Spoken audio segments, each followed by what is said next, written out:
कार्तिक के लिए रिजॉर्ट में साशा से मिलना एक कोइंसिडेंस था, पर साशा का कार्तिक से यूं मिलना उसके लिए बहुत लकी। कार्तिक ने न सिर्फ उसे घटिया आदमी से बचाया, बल्कि साशा को अपने कॉलेज के इवेंट के लिए उसे शानदार स्पॉन्सरशिप भी मिल गई। कार्तिक और साशा अब कॉलेज जा रहे थे।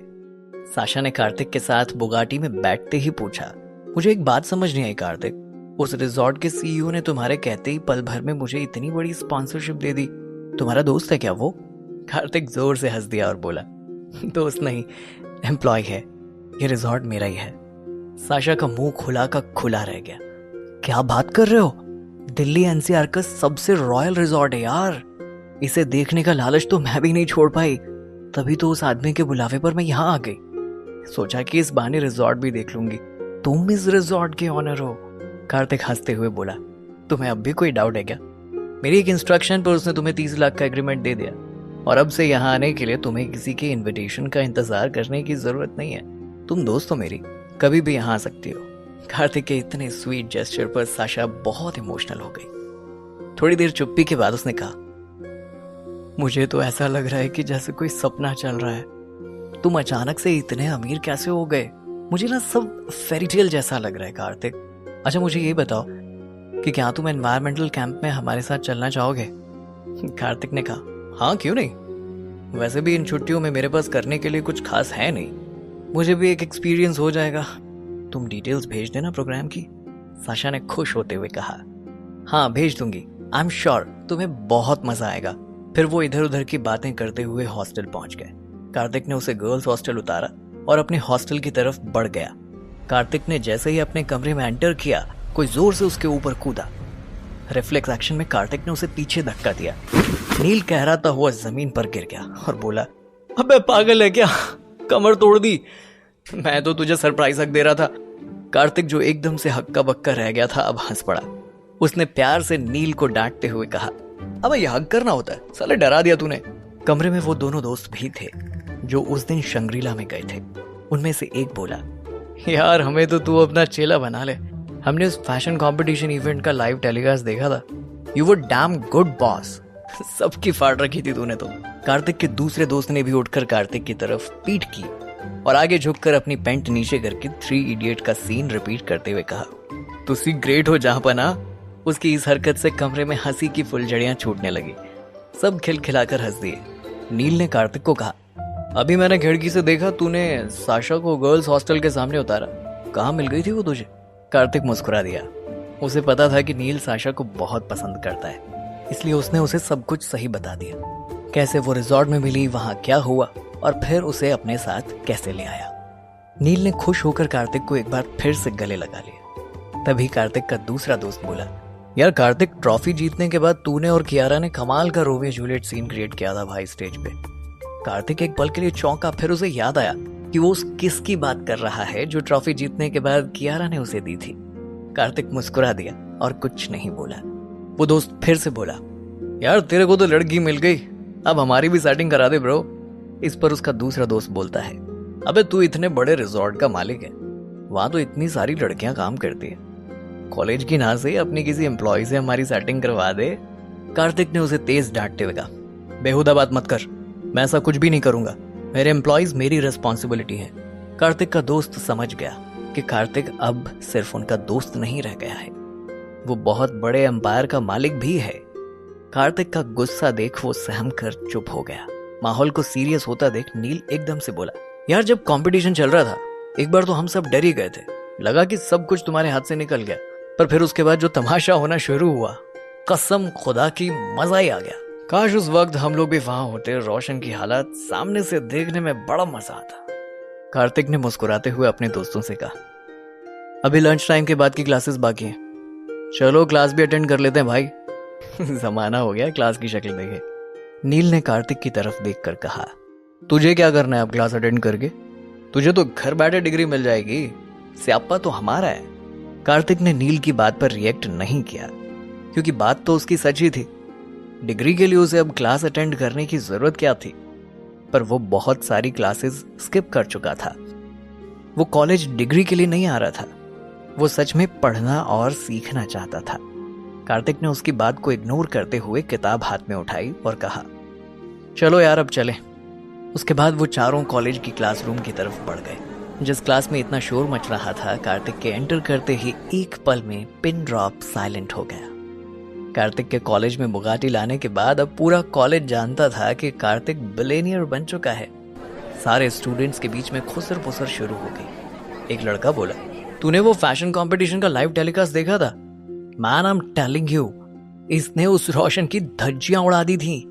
एक लड़की ने कहा, कियारा कितनी लकी है यार, $1 बिलियन हॉट केक उसके हाथ लग गया है। एक और आवाज आई और कंपटीशन के बाद विनिंग किस माइंड ब्लोइंग थी। एक और लड़की बोली, कंपटीशन जीतने के लिए तो उसका कार्तिक के साथ होना ही बहुत था। टैलेंट वैलेंट सब बेकार की बात है, जहां इतना पैसा हो वह सब कुछ पॉसिबल है। फिर किसी और ने कहा, वैसे शैनन तो अपना सर पकड़कर रोती होगी अब।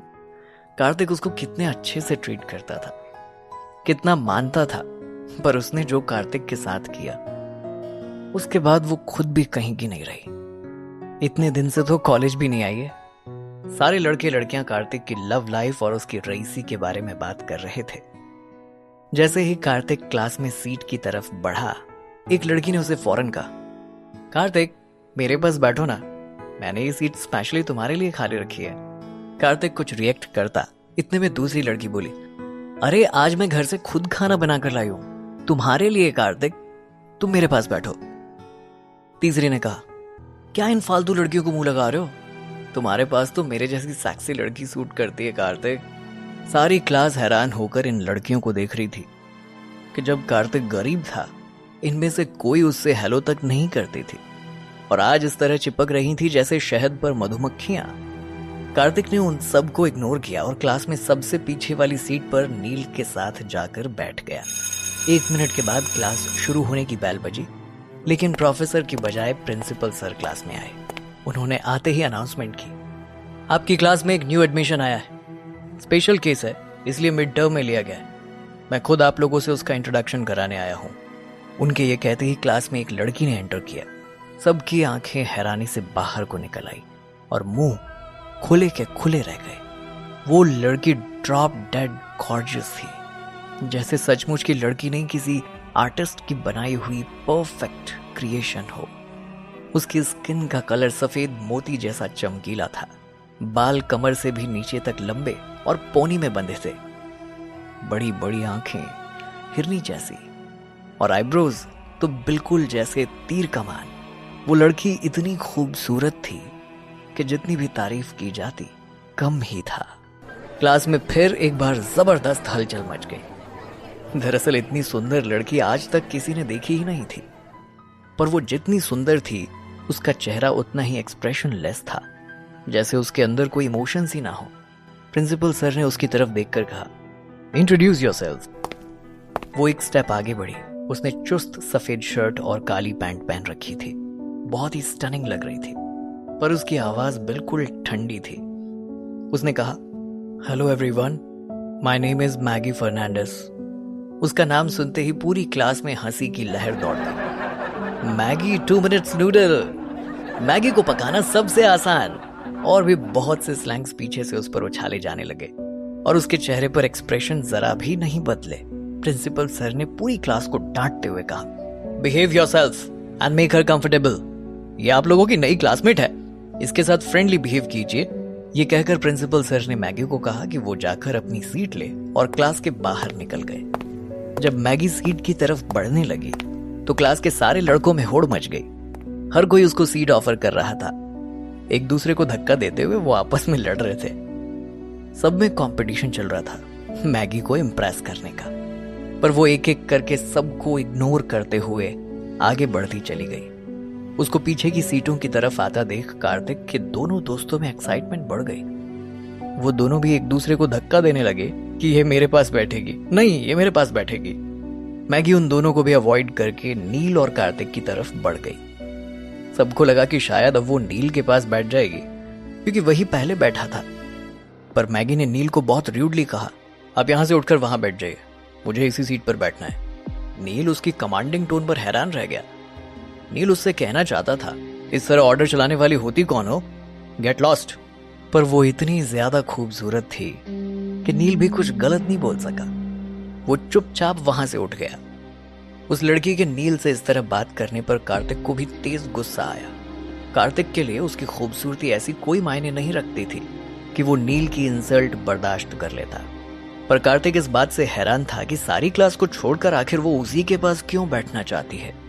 नील के उठने के बाद वो लड़की वहां बैठी। धीरे से उसने एक कागज कार्तिक की तरफ सरका दिया। उसमें लिखा था, sir, I am your new bodyguard, please allow me to protect you. Kartik ये पढ़कर हैरान रह गया। उसने उस लड़की की तरफ देखा और सोचने लगा, ये खूबसूरत नाजुक सी लड़की मेरी बॉडीगार्ड है, किसने भेजा इसको? कार्तिक अभी सोच ही रहा था, उसके फोन पर चौहान अंकल का मैसेज फ्लैश हुआ। मैंने तुम्हारे लिए एक बॉडीगार्ड भेजी है, उसके लड़की होने पर मत जाना। कमांडो ट्रेनिंग ले चुकी है और बेस्ट है, हर तरह के आर्म्स एमिनेशन को हैंडल करना जानती है और स्ट्रीट फाइट में भी एक्सीलेंट है। कार्तिक को लगा कि उस दिन कैंटीन में जो कुछ हुआ था, चौहान अंकल अब रिस्क नहीं लेना चाहते थे, इसलिए उन्होंने कॉलेज कैंपस में इस लड़की को स्टूडेंट की तरह भेज दिया है ताकि मैं मना ना कर सकूं। उसने बेबसी से सर हिलाया। वो समझ गया कि अंकल चौहान को कुछ भी कहना यूजलेस है, वो मानेंगे नहीं। उसने चुपचाप फोन बंद करके रख लिया। उस लड़की को आहिस्ता से कहा, ठीक है, पर याद रखना, तुम मेरे किसी भी काम में कोई रुकावट नहीं डालोगी और मुझसे थोड़ा दूर रहोगी। मैगी ने सिर झुकाकर कहा, एज यू से सो। पूरी क्लास उनकी खुसर पुसर को देखकर हैरान थी। अब ये बातें भी बननी शुरू हो गई थी कि ये लड़की सब पता करके आई है, इसको सब पता है कि कॉलेज का सबसे रिच लड़का यही है, इसीलिए आते ही कार्तिक को फंसाने की कोशिश कर रही है। नील भी समझ नहीं पा रहा था कि वो आते ही कार्तिक से इस तरह क्या बातें करने लगी है। वो भी कंफ्यूज था। उधर अंकल चौहान कार्तिक की सिक्योरिटी के लिए और भी जरूरी अरेंजमेंट्स करवा रहे थे। कार्तिक को लगा कि कैंटीन फाइट की वजह है सिक्योरिटी की, पर बात उससे कहीं ज्यादा बड़ी थी। और इधर मैगी को कोई फर्क नहीं पड़ रहा था कि बाकी स्टूडेंट्स उसको लेकर क्या सोच रहे। उसकी प्राइम प्रायोरिटी सिर्फ कार्तिक की सिक्योरिटी थी। कार्तिक के लिए ये बड़ा इरिटेटिंग हो रहा था। वो जहां भी जा रहा था मैगी उसके पीछे पीछे आ रही थी। यहां तक कि जब वो कैंटीन में कुछ खाने गया तब भी मैगी उसके पीछे पीछे चली आई। इस बार कार्तिक ने मैगी को इरिटेट होके कहा, हर जगह चिपकना जरूरी है क्या? कॉलेज कैंटीन ही तो है, यहां पर क्या हो जाएगा? थोड़ा दूर रहो मुझसे। मैगी ने सिर झुकाकर कहा, यस सर। वो कार्तिक से 3 टेबल छोड़कर बैठ गई, पर उसकी कमर एकदम सीधी थी, बिल्कुल चौकन्नी होकर इधर उधर देख रही थी। कार्तिक जब खाने के लिए बर्गर लेकर आया तो पता नहीं क्यों उसको मैगी को देखकर गिल्ट फील होने लगा। आफ्टरऑल वो वहां पर उसी की सिक्योरिटी के लिए थी। कैंटीन में सारे लड़के मैगी को लस्टफुल आईज से देख रहे थे। कार्तिक को मैगी पर गुस्सा करने के बाद अब बुरा लग रहा था। उसने एक और बर्गर लिया और इस बार वो खुद मैगी की टेबल पर आकर बैठ गया। कैंटीन में बैठे सारे लड़कों को कार्तिक से भयानक जेलसी हो रही थी। मैगी ने अभी तक कॉलेज के किसी भी लड़के से बात भी नहीं की थी, यहाँ तक कि किसी को हेलो तक का जवाब भी नहीं दिया था, जबकि कार्तिक के साथ वो बहुत पोलाइट थी। मैगी को टेंस देखकर कार्तिक ने कहा, आराम से अपना बर्गर एंजॉय करो, कॉलेज कैंटीन ही है, कुछ नहीं होगा यहाँ पर। हर तरफ कैंटीन में उनके बारे में ही बात हो रही थी। एक लड़के ने कहा, यार इस कार्तिक ने क्या किस्मत पाई है, वहां इसने कॉलेज की ब्यूटी क्वीन कियारा को फंसा रखा है और अब ये दूसरी हूर परी आई है, ये भी इसी के पीछे लट्टू है। दूसरे लड़के ने कहा, पैसा चीज ही ऐसी है बेटा। इतने में एक लड़की बोली, अरे देखो देखो कियारा भी आ गई। लुक कैसे गुस्से से दिख रही है कार्तिक को। अब आएगा असली मजा कैट फाइट देखने में, पटाखे फूटेंगे अब तो। उधर कार्तिक मैगी को इतना सीरियस देखकर हंसाने की कोशिश कर रहा था और वहां कियारा उन्हें घूरती हुई तेजी से कार्तिक के टेबल की तरफ बढ़ रही थी।